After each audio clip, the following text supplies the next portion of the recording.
الحمد لله نحمده ونستعينه ونستغفره ونؤمن به ونتوكل عليه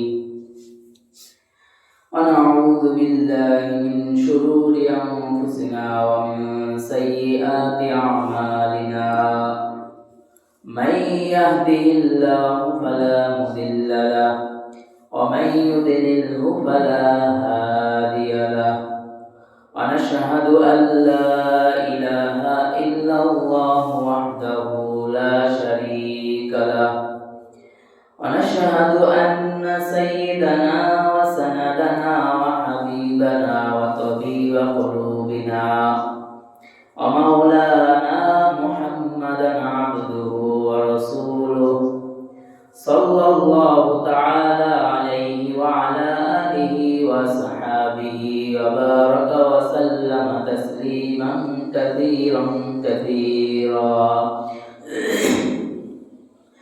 أما بعد فأعوذ بالله من الشيطان الرجيم بسم الله الرحمن الرحيم يا أيها الذين آمنوا أطيعوا الله وأطيعوا الرسول وأولي الأمر منكم وقال رسول الله صلى الله عليه وسلم الظلم ظلمة يوم القيامة أو كما قال عليه الصلاة والسلام إن الله ملائكته يصلون على النبي يا أيها الذين آمنوا صلوا عليه وسلموا تسليما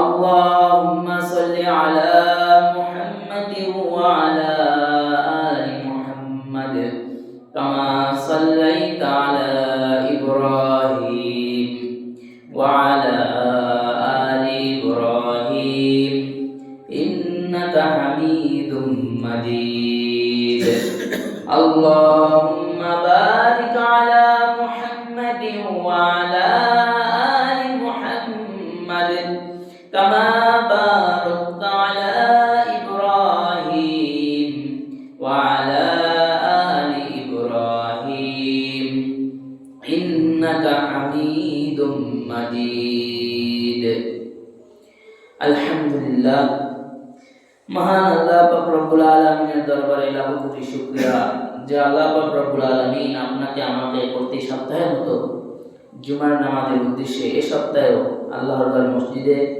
আসার এবং বসার তৌফিক দান করেছে। সেই বিশ্ব মালিক বিশ্ব প্রতিপালকের দরবারে শুকরিয়া আদায় করি বলে আলহামদুলিল্লাহ।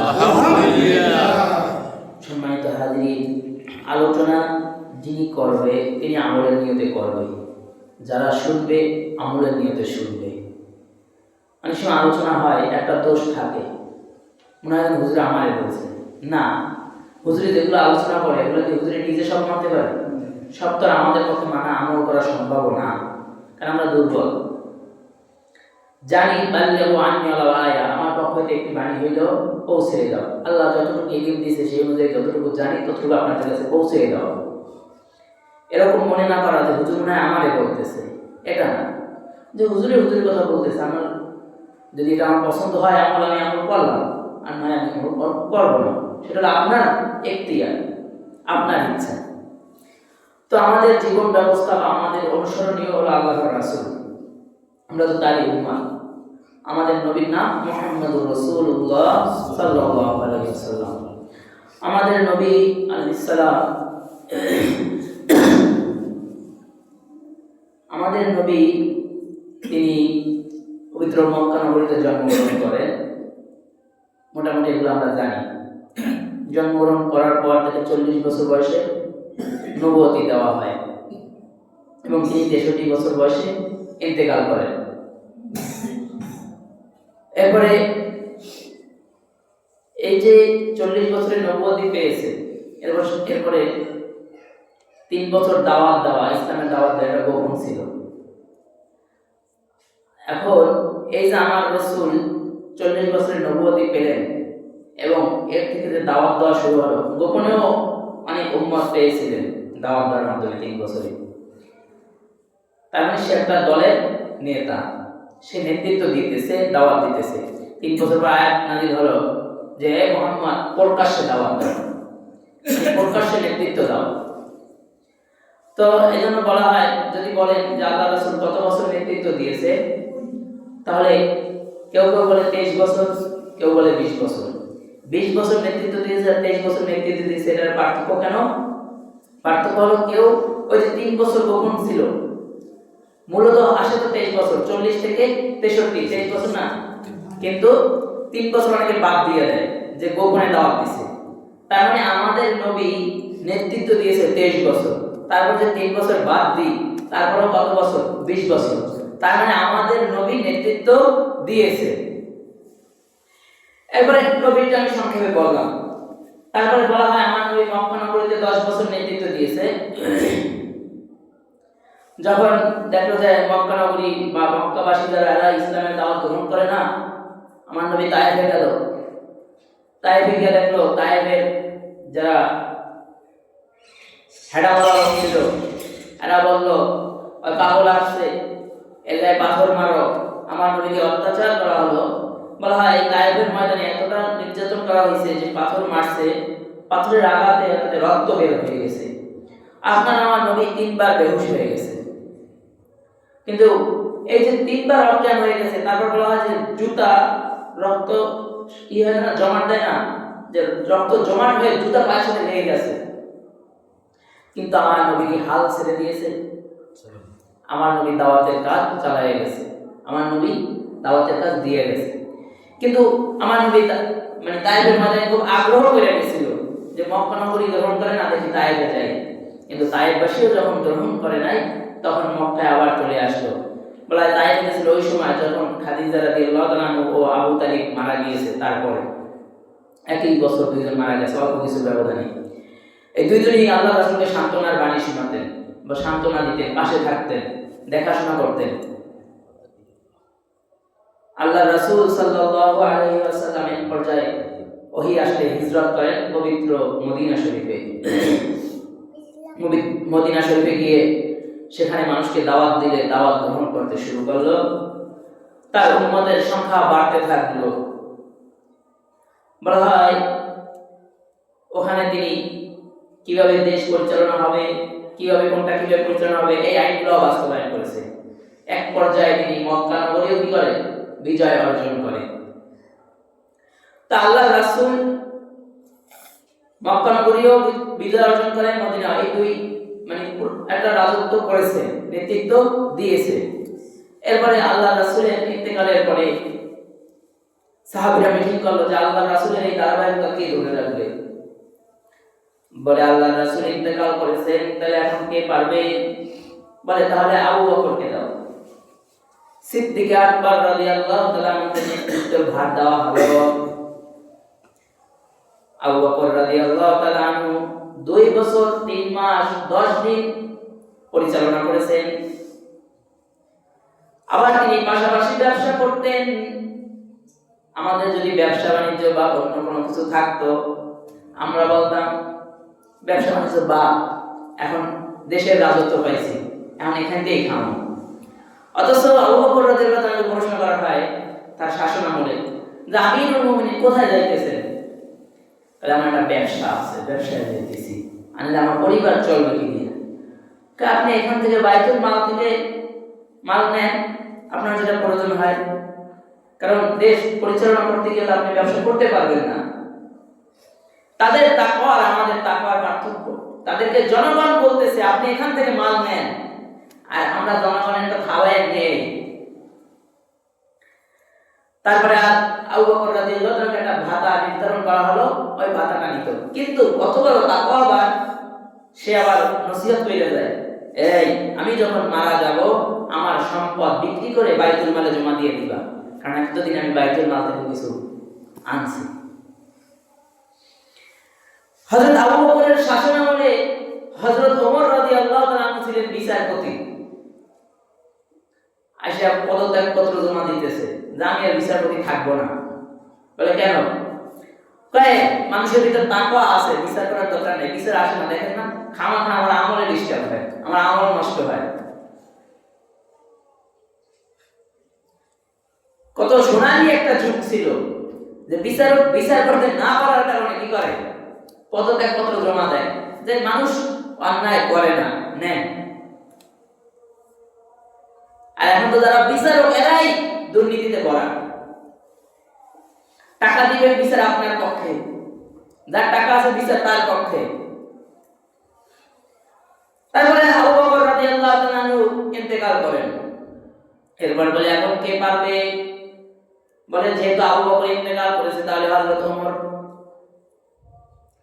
হযরত ওমর তো ছিল গরম, আবু বকর ছিল নরম। আল্লাহ রাসূলের জামানায় একজন আল্লাহ রাসূলকে গালি দিল, আবু বকর থাপ্পড় মারছে, কয় যে আল্লাহ রাসূলকে বিচার দেয়, আপনার আবু বকর আমায় থাপ্পড় মারছে। আল্লাহ রাসূল বিশ্বাস করে না, আবু বকর থাপ্পড় মারছে, মনে হয় ভুল দেখছো, ওমর মারতে পারে, কারণ ওমর গরম, ওমর ঠাস ঠাস লাগাই দেয়, কিন্তু আবু বকর তো মানুষ মারে না। আল্লাহ রাসূল মনে বলে ভুল দেখছো, তুমি ওমর মারছে মনে হয়। কয় না, আমি সঠিক দেখছি, আবু বকর মারছে। আচ্ছা ডাকো। ডাকার পর আবু বকর তুমি কি মারছো? কয় হ্যাঁ মারছি। কেন মারছো? আল্লাহকে গালি দিছে। আমার সামনে আল্লাহকে গালি দিল, আপনাকে গালি দিল, আর আমি আবু বকর বসে থাকবো?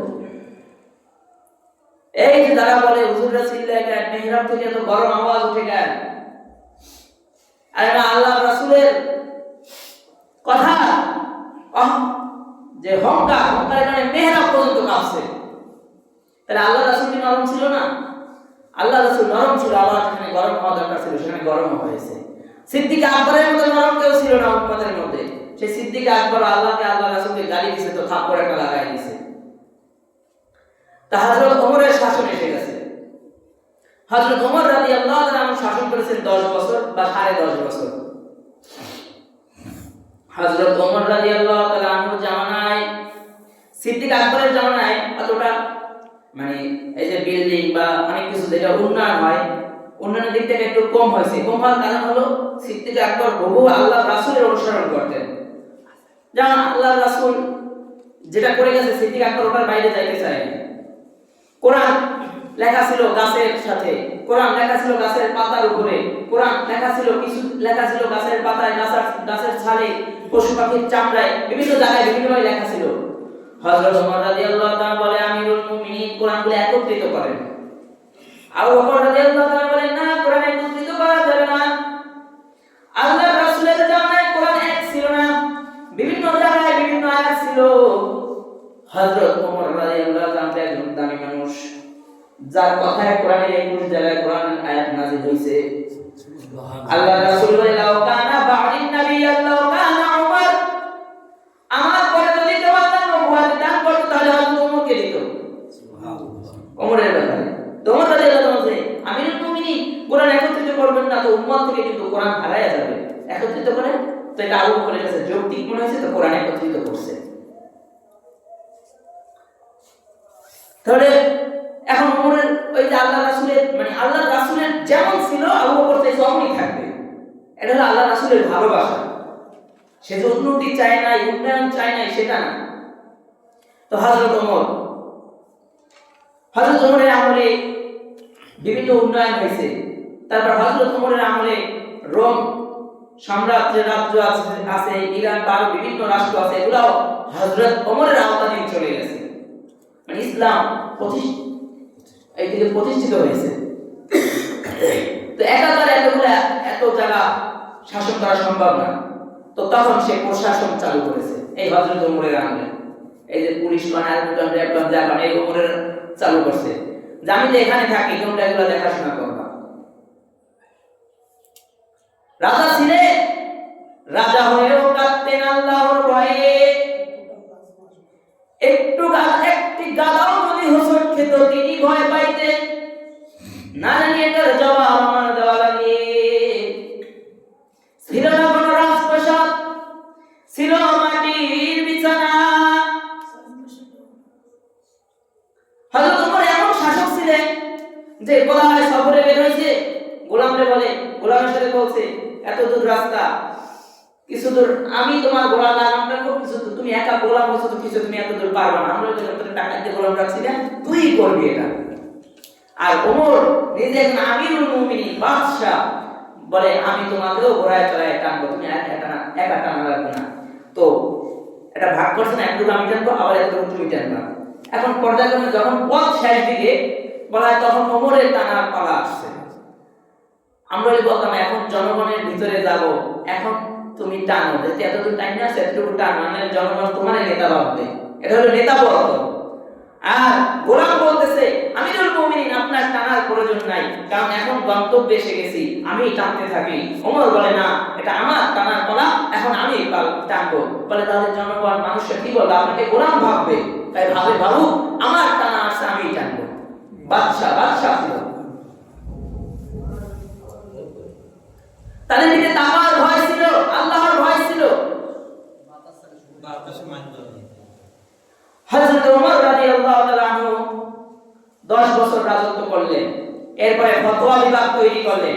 ফতোয়া বিভাগ হয় ওইটা যে মুসলমান কোন মাসালায় যখন দ্বিধাদ্বন্দ্বে করবে, ওই মাসালা লিখিত দিবে, ফতোয়া বিভাগ থেকে ওটার ফতোয়া আসবে। কিন্তু আমাদের মাসালা এখন চার দোকানে দোকানে ফতোয়া বিভাগ, জানি আর না জানি একটা দিয়ে দিই, অথচ ফতোয়া সবখানে হয় না, ফতোয়া বিভাগ থেকে আলাদা।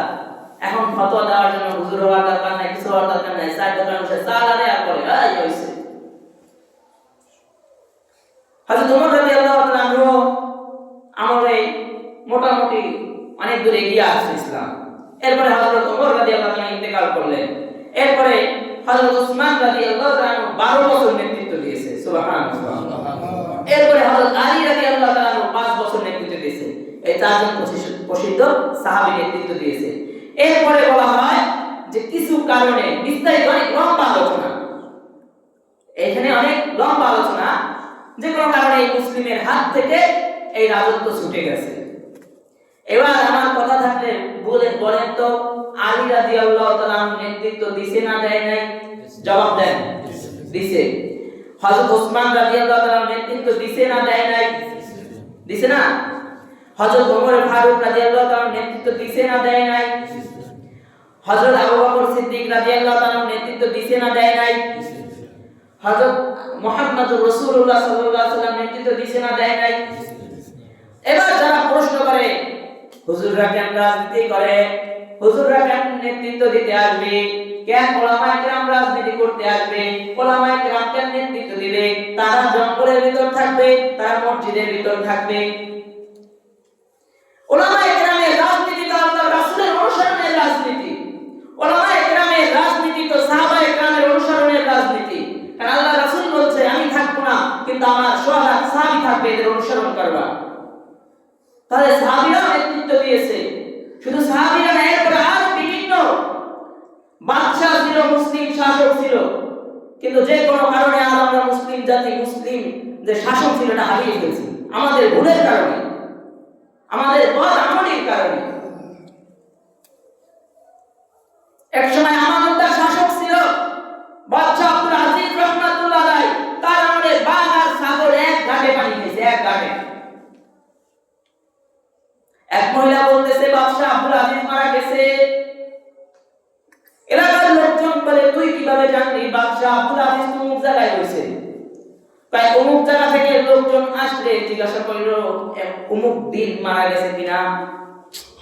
ব্যবসা বাণিজ্যের লোকগুলা যেদিন আসলো বলে কিরে অমুক মহিলা বলছিল অমুক দিন নাকি বাদশা আব্দুল আজিজ মারা গেছে, ঘটনা কি সত্য?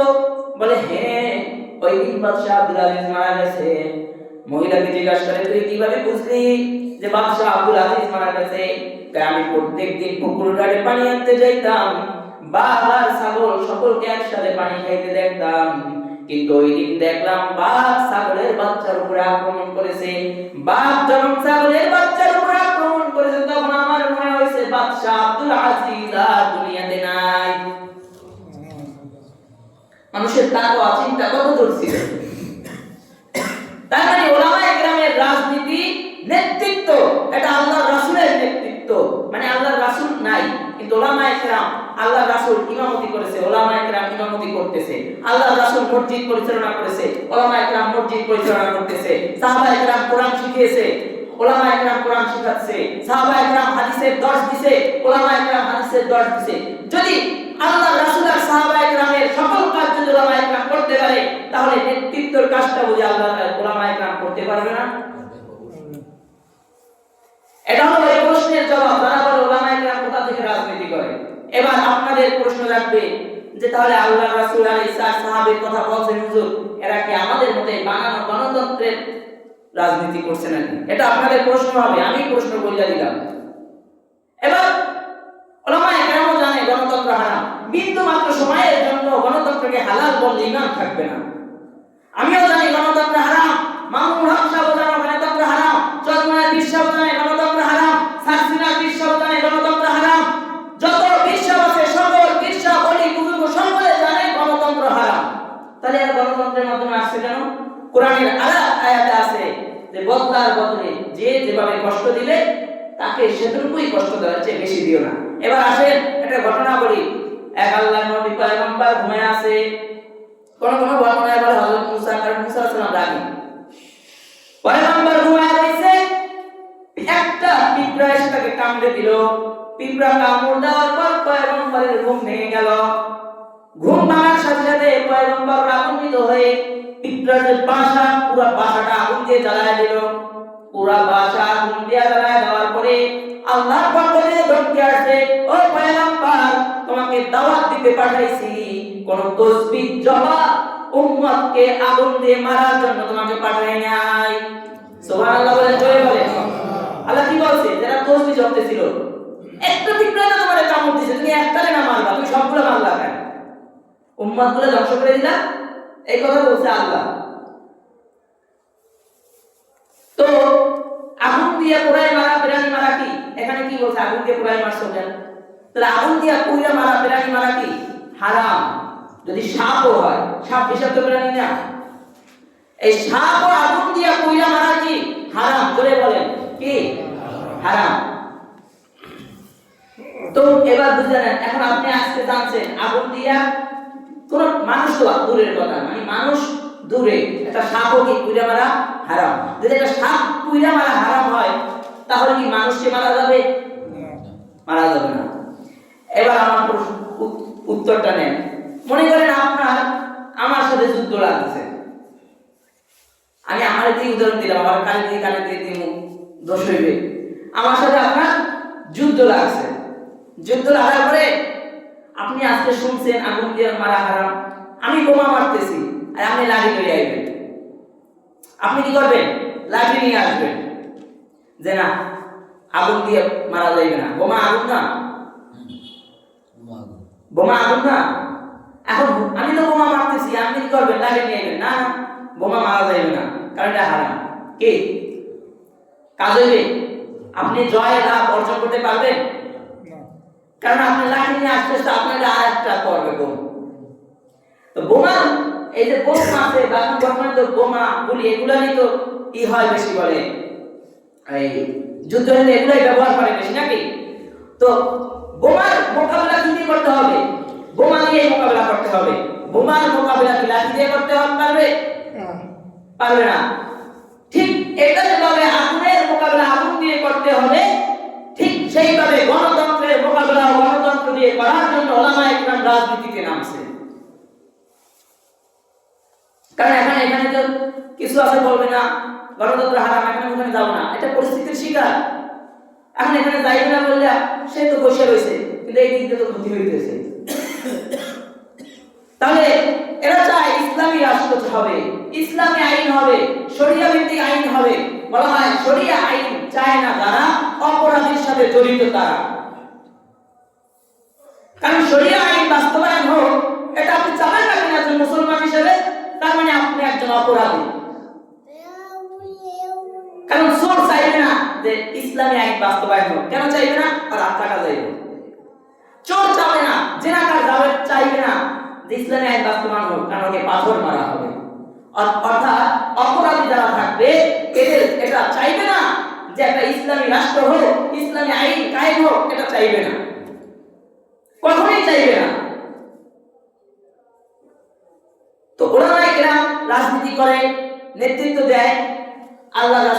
চার সাহাবী দিয়েছে।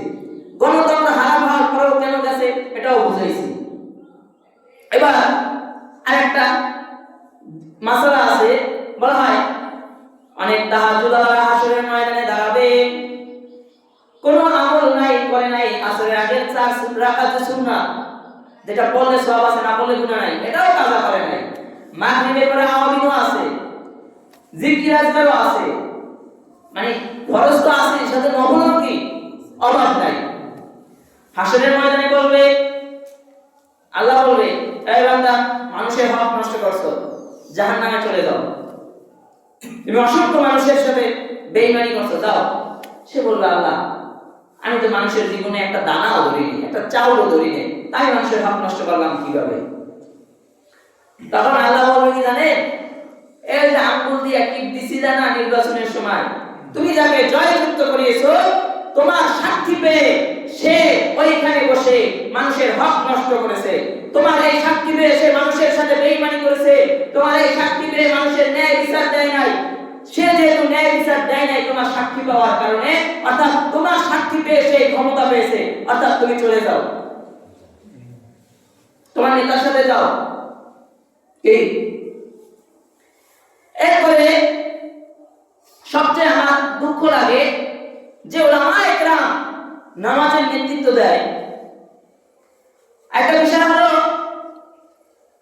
৫,০০০, ৭,০০০, ১০,০০০ টাকার একটা ইনাম রাখলে দেখে হুজুরের পায়ের টাকুর নিচে পায়জামা আছে কিনা, পাঞ্জাবিটা ঠিক আছে কিনা, দাড়ি আছে না কাটে, এরকম দেখে না, মাথার টুপিটা ঠিক আছে কিনা, এটা রাখুন ইমাম হিসাবে, তাই সব দিক দিয়ে ঠিক আছে কিনা, তাই এরকম করে দেখে কিনা, পাশে আরো জামা খুললেও দেখে ভিতরেটাও ঠিক আছে কিনা, এই অবস্থা করতে। একটা প্রশ্ন এখন এইতে বাজছি, দুইজন ইহুদি এখন ইমাম অর্থাৎ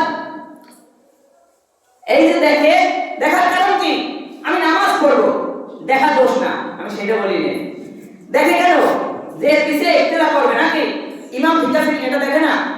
আরে ভাই, মাত্র 500, 1000 মুসল্লির জন্য বা 100, 200 মুসল্লির জন্য একজন ইমাম 5,000 টাকা, 10,000 টাকার একজন ইমাম দেখবেন যে এর চরিত্র ঠিক আছে কিনা, এ ভালো কিনা, এর ভিতরে সুন্নতি আদর্শ আছে কিনা, অথচ দেশের রাজত্ব তার হাতে দিয়ে দিতেছে, সে চোর না, লুচ্চা না, জেনাকার না, বাটপার না, বদমাশ, সেটা দেখবেন না একবারও। ঠিক ওলামায়ে কেরাম সম্মানের দিক দিয়ে কোনো জায়গায় কম নাই। আর এখানে যদি ডক্টর ইউনূস আসে, নামাজ কি আমি পড়াবো না ডক্টর ইউনূস পড়াবে? তাহলে ডক্টর ইউনূস যদি আমার পিছে দাঁড়ায়, তাহলে আমি তার থেকে সম্মান পাইলাম কিনা? তাহলে এতটা সম্মান ওলামায়ে কেরাম পাওয়ার পরেও কেন আপনাদের নেতৃত্ব দিতে চায়? কেন তারা নির্বাচনে যায়? তারা আপনাদের সম্পদ লুণ্ঠন করার জন্য যায় না, তারা আপনাদের সাথে জুলুম করার জন্য চাইতে চায় না। সম্মান ওলামায়ে কেরাম কম পায় নাই, অসংখ্য সম্মান পেয়েছে, সম্মানের জন্য তারা চায় না। কিন্তু ওলামায়ে কেরাম চায় যে ইসলামী আইন বাস্তবায়ন হোক। বলবে সেটা তো এখানে বসে বলতে পারে, এই যে এখানে বসে বলতেছি আমি, এই ইমাম সাহেব যদি এখানে বসে কিয়ামত পর্যন্ত কথা বলি, আমার আইন সংসদে বাস্তবায়ন হবে না, কিন্তু আমি যদি সংসদে গিয়ে 5 মিনিট কথা বলি সেটা বাস্তবায়ন হবে। অর্থাৎ এখানে কিয়ামত পর্যন্ত কথা বলা আর সংসদে 5 থেকে 10 মিনিট কথা বলা সমান। যদি কোনো ওলামায়ে কেরাম সংসদে থাকতো, তাহলে কখনো সংসদে বসে মদের আইন বাস্তবায়ন হইতো না। এরপরে আরেকটা জিনিস বলে মহিলাদেরকে, বলে ওলামায়ে কেরাম যদি আসে তাহলে মহিলাদেরকে বের হইতে দিবে না। কেন?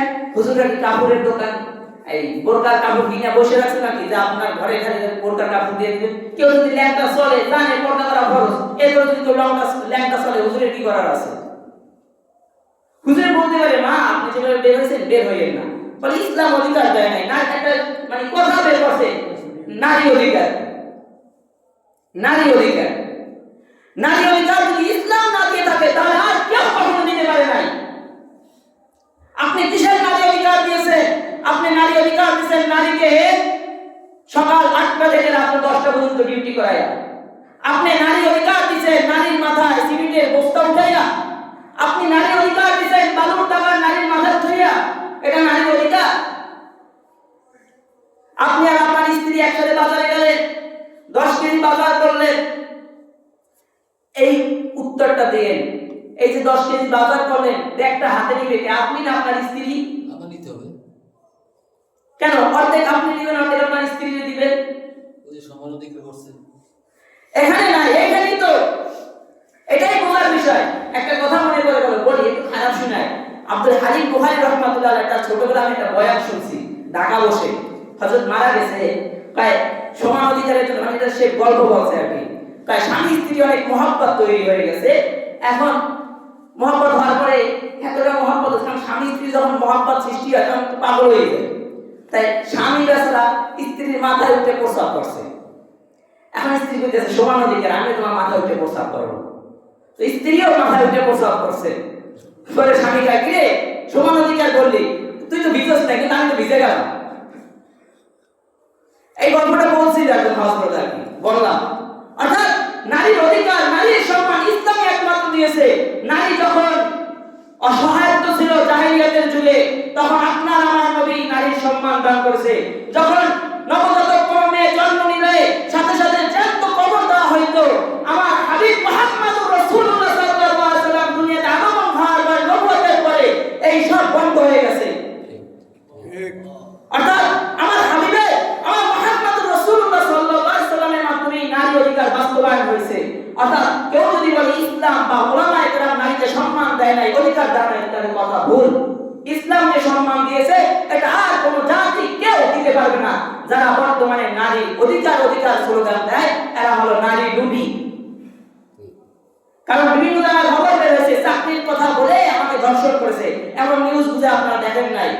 ঢাকায় একটা কি যেন কলেজ আছে, কলেজটার নাম ভুলে গেছি, কারণ এখানে সিট পাইতে হইতো, রাইট চালাইতে হইতো, আগে বিছানায় যাইতো, তারপরে সিট পাইতো। ইডেন কলেজ, এটা ছাত্রীর অধিকার সিট পাওয়া, তাহলে আপনি কিসের নারীর অধিকার দেখান উলামায়ে কেরামকে? হ্যাঁ, পর্দা করা ফরজ, উলামায়ে কেরাম পর্দার আহ্বান করবে, মানে আপনাকে বলবে যে মা পর্দা করা ফরজ, আপনি পর্দা করেন।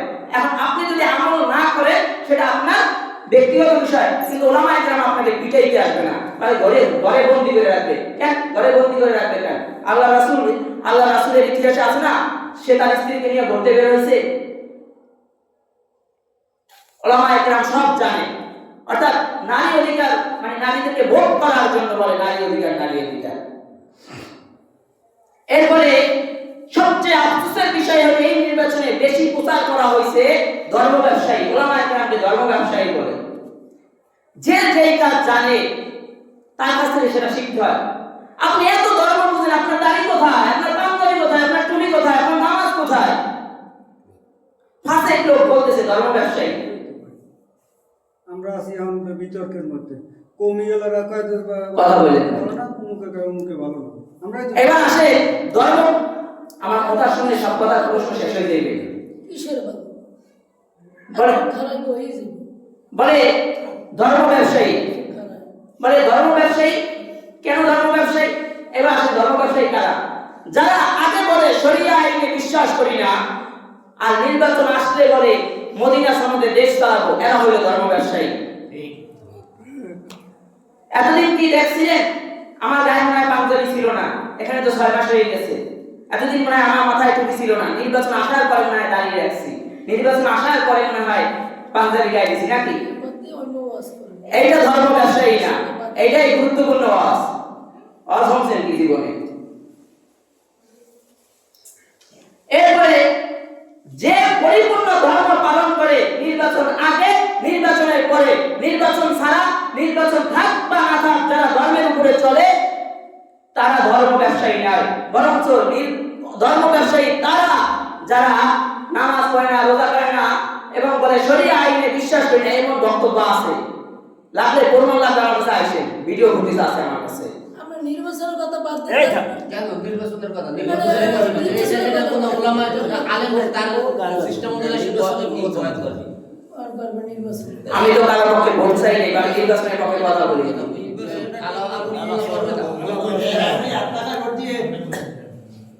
এরপরে বলা হয়, তো বলা হয়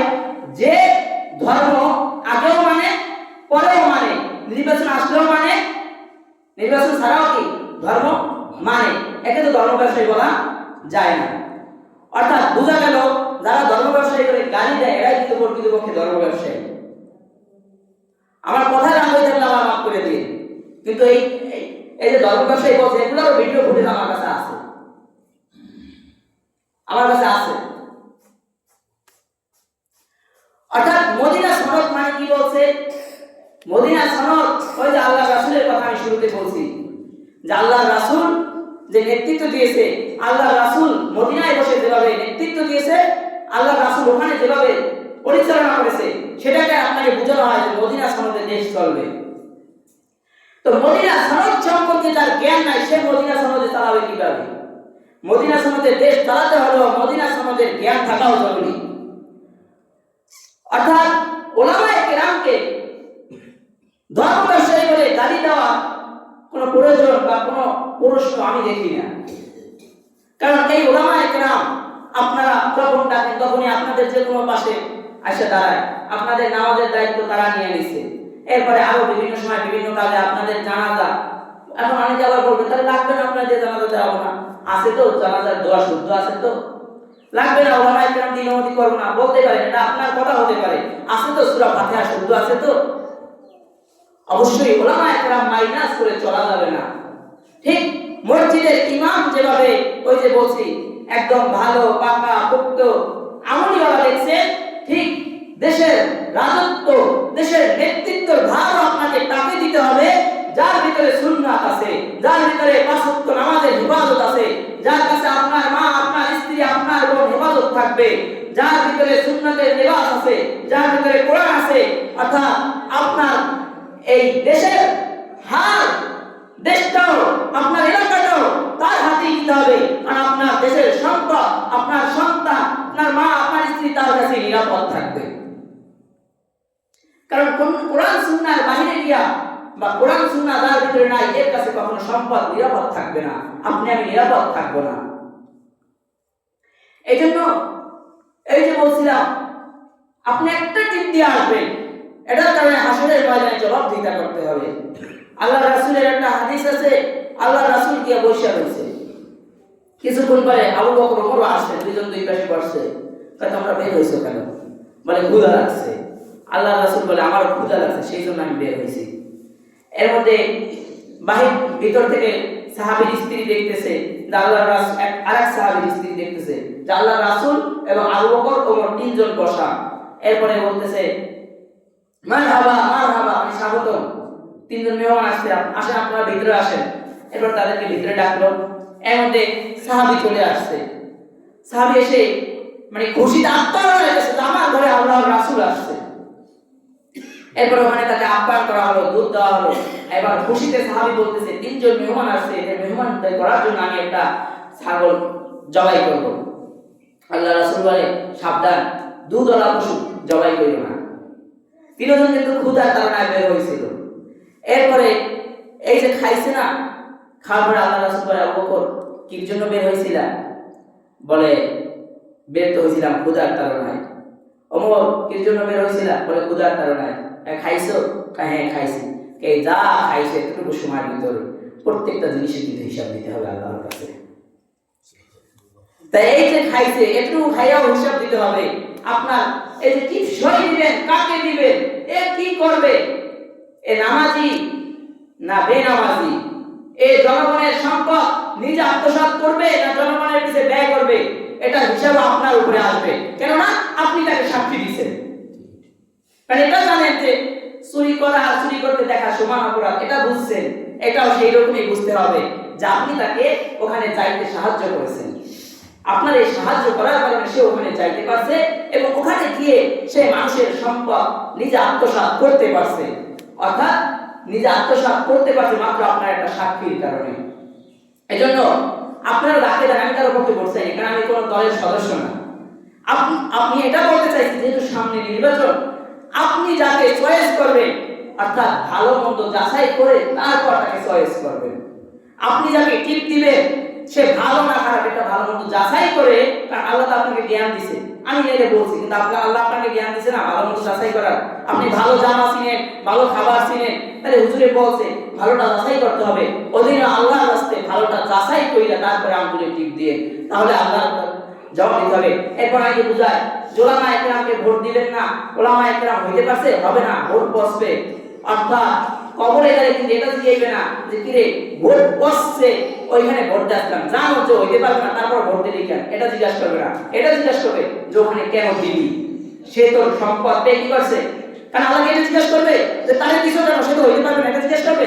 এটা জিজ্ঞাসা করবে না, এটা জিজ্ঞাসা করবে তুমি তাকে দিছো কেন, আন্তা সেটা চোর, সেটা লম্পট, এগুলো বলবে। অর্থাৎ আমি যে কথাগুলো বলছি, কথায় যদি কেউ ব্যথা পেয়ে থাকেন আল্লাহর রাস্তায় মাফ করে দিয়ে, আর পারলে কথাটা আমার আমল করার চেষ্টা করেন। আল্লাহ তাআলা সকলকে আমল করার তৌফিক দান করুন। বলুন আমিন। আখির দাওয়ানা আলহামদুলিল্লাহি রাব্বিল আলামিন।